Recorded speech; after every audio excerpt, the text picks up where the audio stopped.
Hello दोस्तों, welcome to my new blog. अभी आप देख सकते हैं मैं हूँ हावड़ा यानी कोलकाता जंक्शन में, और हमारी जर्नी आज स्टार्ट होने वाली है कामाख्या टेम्पल की ओर। तो बने रहिए हमारे ब्लॉग के साथ। दोस्तों, जैसे ही हम अपने ट्रेन पकड़ने के लिए प्लेटफॉर्म पे एंटर हुए, एक लंबी सी लाइन लगी थी और ये उसी ट्रेन के लिए है जिस ट्रेन में हम जाने वाले हैं। दोस्तों ये जनरल कोचेस की लाइन लगी हुई थी और थोड़ी देर बाद ही हमारी गाड़ी आती है और हमको करना है 16 से 18 घंटे की कामाख्या जंक्शन तक की जर्नी। इसीलिए हम आराम से इसी कोच में फैल जाते हैं। दोस्तों 18 घंटे की लगातार जर्नी करने के बाद हम पहुंचते हैं कामाख्या रेलवे स्टेशन पे। दोस्तों हम आपको बता दें कि नीलाचल पर्वत के ऊपर मां कामाख्या का शक्तिपीठ विराजमान है, इसीलिए आपको रेलवे स्टेशन से ऑटो पकड़ के 200 की फेयर पे करके पहुंचनी होती है नीलाचल पर्वत पे स्थित मां कामाख्या के मंदिर दर्शन के लिए। दोस्तों थोड़ी देर में हम पहुँचते हैं मां कामाख्या के मंदिर के पास और वहीं पे हमने रूम लिया, फ्रेश हुए और निकल पड़े दर्शन के लिए। दोस्तों आज कामाख्या माता का दर्शन के साथ साथ हम आपको 10 महाविद्या और उमानंद भैरव के भी दर्शन कराने वाले हैं। दोस्तों जितना हमसे हो सका हमने कैप्चर किया है, बट दर्शन हम आपको फ़ोटो के माध्यम से ही कराएंगे। सीढ़ी से आप जब मंदिर की तरफ बढ़ेंगे तो सबसे पहले आपको 10 महाविद्या में से प्रथम महाविद्या माँ काली के दर्शन होते हैं। दोस्तों माँ काली के मंदिर यहाँ पे विराजमान हैं, आप देख सकते हैं।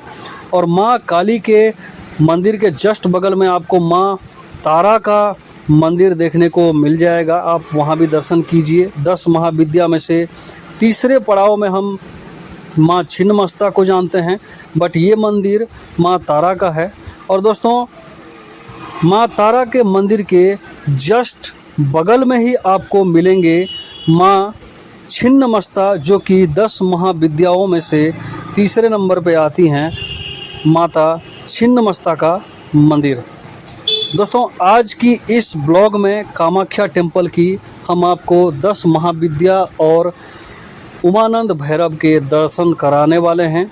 जैसे कि आप पिक्चर के माध्यम से देख ही रहे हैं, ये माँ छिन्नमस्ता का मंदिर है और छिन्नमस्ता माता का मंदिर के पास में ही आपको कामेश्वर महादेव मंदिर के भी दर्शन होते हैं। जी हाँ दोस्तों, छिन्नमस्ता मंदिर के पास आपको कामेश्वर शिवलिंग के दर्शन करने हैं। इसके बाद हम दोस्तों बढ़ते हैं मंदिर के तरफ। आइए और कराते हैं आपको मंदिर के गर्भगृह में विराजमान माता त्रिपुर सुंदरी, जिसे कामाख्या भी कहा जाता है, माता मातंगी जो सरस्वती के रूप हैं, और माता कमला जो कि लक्ष्मी माता की तांत्रिक स्वरूप हैं। दोस्तों इतिहास की बात करें तो तंत्र विद्या के लिए और 51 शक्तिपीठ में से माता सती के सबसे सिद्ध पीठ में मान्यता प्राप्त है कामाख्या टेम्पल का। नीलाचल पर्वत पर स्थित कामाख्या टेम्पल काला विद्या, तंत्र विद्या, मंत्र शक्ति के लिए खास करके जाना जाता है। सैकड़ों कबूतर, सैकड़ों बकरी और भैंसों की बलि यहाँ रोज़ाना दी जाती हैं। दोस्तों आप वीडियो के माध्यम से देख सकते हैं, यह माता का गर्भगृह है। दोस्तों बात करते हैं दर्शन के बारे में, तो कामाख्या मंदिर के दर्शन के लिए 2 तरीके मंदिर प्रशासन के द्वारा किए गए हैं। एक है VIP दर्शन और दूसरा है जनरल दर्शन। दोस्तों यहाँ पे माँ कामाख्या के गर्भगृह में मौजूद बाहर के तरफ गणपति विराजमान हैं। वीडियो के माध्यम से हम आपको दिखा रहे हैं। दोस्तों आप देख सकते हैं गणपति बप्पा का भी आप दर्शन कर सकते हैं। दोस्तों हम दर्शन के बारे में बात कर रहे थे, तो VIP दर्शन जो माँ कामाख्या देवालय के तरफ से है, वो आपको जिस डेट में आप जाना चाहते हैं उस डेट की 1 हफ्ता पहले ऑनलाइन बुकिंग करनी होती है। ऑनलाइन वेबसाइट माँ कामाख्या देवालय पर आप जाके विज़िट करके अपनी डिटेल्स देकर 501 रुपये की फ़ीस कूपन पे करके आप ऑनलाइन टिकट ले सकते हैं। दूसरा जनरल लाइन। दोस्तों आप देख सकते हैं, आपकी नज़र जहाँ तक जा रही है वहाँ से शुरू होती है जनरल लाइन। और जनरल लाइन में मैं आपको बता दूं कि हमारी जितनी एक्सपीरियंस रही, 7 से 8 घंटे नॉर्मल दिनों में आपको जनरल लाइन में लाइन लगानी पड़ती है, उसके बाद ही आपको दर्शन करने को मिलते हैं। क्योंकि मंदिर की जो टाइमिंग है दोस्तों, दर्शन के लिए सुबह 8 बजे से दोपहर 1 बजे तक, और फिर दोपहर में 2:30 बजे से शाम को 5:30 बजे तक ही है। और लिमिटेड टाइम होने की वजह से दोस्तों काफ़ी भीड़ रहती है। तो मैं आपको रिकमेंड करूंगा आप VIP कूपन कटाकर ही दर्शन के लिए आएँ, अगर आपके पास टाइम नहीं है। और अगर टाइम है तो आप जनरल लाइन में लगकर यहाँ पर दर्शन कर सकते हैं।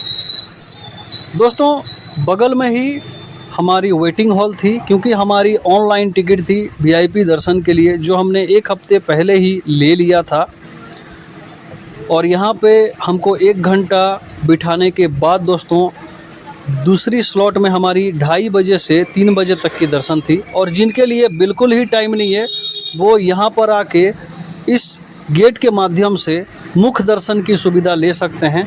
यहाँ गर्भगृह के ठीक सामने माता का एक मूर्ति विराजमान है, इस तरीके से आप दर्शन कर सकते हैं। और देखिए दोस्तों, ये हमारी कामाख्या देवालय के तरफ से मिला VIP कूपन है, जो 2:30 बजे से 3 बजे तक की दर्शन की स्लॉट हमको मिली थी। थोड़ी देर में ही दोस्तों हमारी लाइन चालू हो जाती है, और लाइन में लगते हुए वेटिंग हॉल में से गुजरते हुए हम निकलते हैं गर्भगृह की तरफ दर्शन करने के लिए माता त्रिपुर सुंदरी, मातंगी और कमला का। दोस्तों 7 महाविद्या आपको मंदिर के हर पार्श्व में मिल जाएंगे चारों तरफ। बाकी गर्भगृह में 3 महाविद्या विराजमान हैं। जैसा कि आप देख रहे हैं, मंदिर के गर्भगृह के पास माता कामेश्वरी का मूर्ति भी विराजमान है। और हम आपको अब गर्भगृह की दर्शन तो नहीं करा सकते, बट फ़ोटो के माध्यम से हम आपको माताओं के दर्शन कराते हैं। दोस्तों गर्भगृह में आप जब जाएंगे तो आपको माता के योनि स्वरूप का दर्शन होगा। तीनों माताओं का फ़ोटो के माध्यम से भी हम आपको दर्शन करा रहे हैं। सबसे पहले माँ कामाख्या, जिसे त्रिपुर सुंदरी भी कहा जाता है, फिर सरस्वती माता का तांत्रिक रूप मातंगी माता, और लक्ष्मी माता का तांत्रिक रूप महाकमला का आप दर्शन कर सकते हैं वीडियो के माध्यम से। दोस्तों माता सती के 51 शक्तिपीठ में से यहाँ पर माता का योनि भाग गिरा था, और माता का 10 महाविद्याओं में यहाँ पे आपको पिंडी स्वरूप में आपको दर्शन मिल जाएंगे। गर्भगृह में तीनों माताओं का योनि स्वरूप में दर्शन होता है। गर्भगृह में दर्शन करने के बाद हम निकल चुके थे मंदिर के लेफ्ट साइड में स्थित माता 10 महाविद्या में से एक माँ धूमावती का दर्शन करने के लिए। देख सकते हैं आप दोस्तों, ये माता धूमावती का मंदिर है। यहाँ पर माता को मीठा भोग नहीं लगता, बल्कि नमकीन या खारा भोग लगता है। और 10 महाविद्याओं में से 7वें नंबर पे हम माँ धूमावती का दर्शन आपको कराते हैं। उसके बाद से आप नीचे की तरफ आएंगे तो आपको माता भैरवी, जो कि 10 महाविद्या में से 8वां दर्शन है हमारा, माता भैरवी का दर्शन आप कर सकते हैं। ये माता भैरवी का मंदिर है दोस्तों।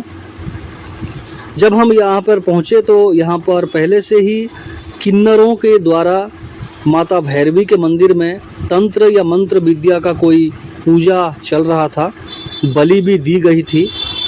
ये जगह ही कुछ अलग है दोस्तों। आप जब कामाख्या दर्शन के लिए जाएंगे तो आपको अनुभव होगा।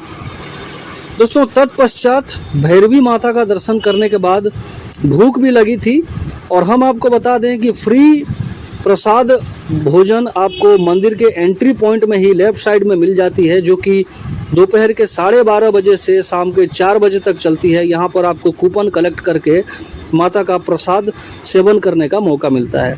तो प्रसाद सेवन करके हम निकल गए थे माँ बगलामुखी के दर्शन करने, जो कि हमारे लिए 10 महाविद्याओं में से 9वां दर्शन था दोस्तों। यहाँ पर माता का मंदिर से लेके हर एक चीज़ पीला कलर का होता है, क्योंकि माता को पीला कलर पसंद है। और शत्रु के नाश के लिए माँ बगलामुखी का आवाहन होता है। यहाँ पर सूखे मिर्ची की भी हवन होती है दोस्तों। और बगलामुखी के दर्शन करने के बाद 10 महाविद्या में से आखिरी दर्शन हमारा माता भुवनेश्वरी का था। तो इन सीढ़ियों के माध्यम से बगलामुखी के मंदिर से जस्ट 1 किलोमीटर की दूरी पे माता भुवनेश्वरी का मंदिर है, आप देख सकते हैं। ये भुवनेश्वरी मंदिर का मुख्य प्रवेश द्वार है दोस्तों। इसी द्वार से आपको 10 महाविद्याओं में से एक माता भुवनेश्वरी का दर्शन करने का मौका मिलेगा। दोस्तों भुवनेश्वरी माता का दर्शन के पश्चात हमारा कामाख्या डायरी में 10 महाविद्याओं का दर्शन हो चुका था। और अभी जो स्क्रीन पे आप देख रहे हैं, ये भुवनेश्वरी माता का मंदिर में आपको पूरी गुवाहाटी की सिटी आपको ऊपर से दिखाई देती है। हमने एक फुटेज लिया आप लोगों के लिए, आप देख सकते हैं। उसके बाद दोस्तों हमारी आज की जो कामाख्या डायरी में 10 महाविद्याओं का दर्शन था वो कंप्लीट हो चुका था। तत्पश्चात हम शाम को 7:30 बजे कामाख्या मंदिर में होने वाली आरती में सम्मिलित होने के लिए चले गए। जैसा कि हमने पहले भी बता रखा है, शाम को 5:30 बजे जो कामाख्या मंदिर का मुख्य गर्भगृह है दोस्तों, दर्शन के लिए बंद कर दिया जाता है। और आप अगर कामाख्या दर्शन के लिए गए, वहाँ पर अगर आप रुके हुए हैं, तो शाम को 7:30 बजे होने वाली माता आदिशक्ति की जो आरती है वो मैं आप लोगों को रिकमेंड करूँगा कि उसमें आप ज़रूर सम्मिलित होइए, ज़रूर देखिए, बहुत अच्छा लगता है। आरती होने के बाद दोस्तों काफ़ी हम भी थक चुके थे, बट हम आपको थकने नहीं देंगे, बने रहिएगा हमारे साथ, क्योंकि कल सुबह हम आपको उमानंद भैरव के दर्शन कराने वाले हैं। तो दोस्तों हम कामाख्या मंदिर के दर्शन के बाद अब जा रहे हैं भैरव के दर्शन करने, जो कि उमानंद भैरव के नाम से प्रसिद्ध हैं। जो कि कामाख्या मंदिर दर्शन के बाद अगर आप उमानंद भैरव का दर्शन ना करें तो माना जाता है कि यात्रा अधूरी रहती है। पीछे हमारी आप देख सकते हैं, ये गवर्नमेंट की वोट है जो लगी हुई है। इसके बाद इधर बैक साइड में प्राइवेट की भी उस साइड में फेरी है, लेकिन हम चलेंगे गवर्नमेंट के फेरी से। आइए। उमानंद भैरव का जो मंदिर है दोस्तों, वो ब्रह्मपुत्र नदी के बीच में एक आइलैंड पर स्थित है। और ये नीलाचल पर्वत के नीचे आपको आकर गुवाहाटी टाउन से आपको फेरी पकड़ के, चाहे वो गवर्नमेंट की हो प्राइवेट की हो, आपको जानी होती है। हम गवर्नमेंट से गए थे और गवर्नमेंट की पर पर्सन की जो चार्जेस है दोस्तों, आपको लाइन में लग के 40 रुपये की फ़ीस पे करके देनी होती है। दोस्तों फेरी की भी टाइमिंग अलग अलग है, 9:15, फिर 10:30, फिर 11। आप वहाँ पर जब जाएंगे तो वहाँ पर टाइमिंग पता कर लीजिएगा। हम तो सुबह पहली ट्रिप में ही निकल चुके थे, क्योंकि कामाख्या दर्शन के बाद अगर आपने उमानंद भैरव का दर्शन नहीं किया तो वह अधूरा माना जाता है, कंप्लीट नहीं माना जाता। आप देख सकते हैं बहुत ही खूबसूरत नज़ारा है और बहुत ही एंजॉय किया हमने फेरी में। तो दोस्तों फ़िलहाल अभी हम उमानंद महाराज मंदिर में दर्शन कर चुके हैं। मेरे पीछे आप देख सकते हैं ये उमानंद महाराज का मंदिर है। यहाँ लाइन लगी हुई है, हम पहले आ गए और जल्द से बाबा का दर्शन कर लिया। दोस्तों उमानंद मंदिर में आपको एंटर करते ही सबसे पहले गणपति बाप्पा के दर्शन होते हैं। राइट साइड में गणेश भगवान का मंदिर है और उमानंद भैरव के हम आपको दर्शन करा रहे हैं पिक्चर के माध्यम से। और इनके साथ साथ मंदिर में आपको वैद्यनाथ, महाकाल और एक माता का भी दर्शन करने को मिल जाता है। 1 घंटे की टाइमिंग रहती है दोस्तों, बट आप जितना हो सके जल्दी दर्शन करके वापस अगर आप जाना चाहें तो नीचे गवर्नमेंट की फेरी लगी है, आप जा सकते हैं। तो दोस्तों आज की कामाख्या टेम्पल की डायरी में हमारी 10 महाविद्या के साथ साथ हमने आपको उमानंद भैरव का संपूर्ण दर्शन कराया। बस आप लोगों से एक रिक्वेस्ट है कि आप लोग वीडियो तो देखते ज़रूर हैं, बट वीडियो को ना ही लाइक करते हैं, ना ही शेयर करते हैं और ना ही हमारे चैनल को सब्सक्राइब करते हैं। तो दोस्तों इस खूबसूरत जर्नी में आप लोगों को हमारी वीडियो अगर पसंद आई हो तो कृपया वीडियो को लाइक करें, चैनल को सब्सक्राइब करें। जय हिंद, हर हर महादेव।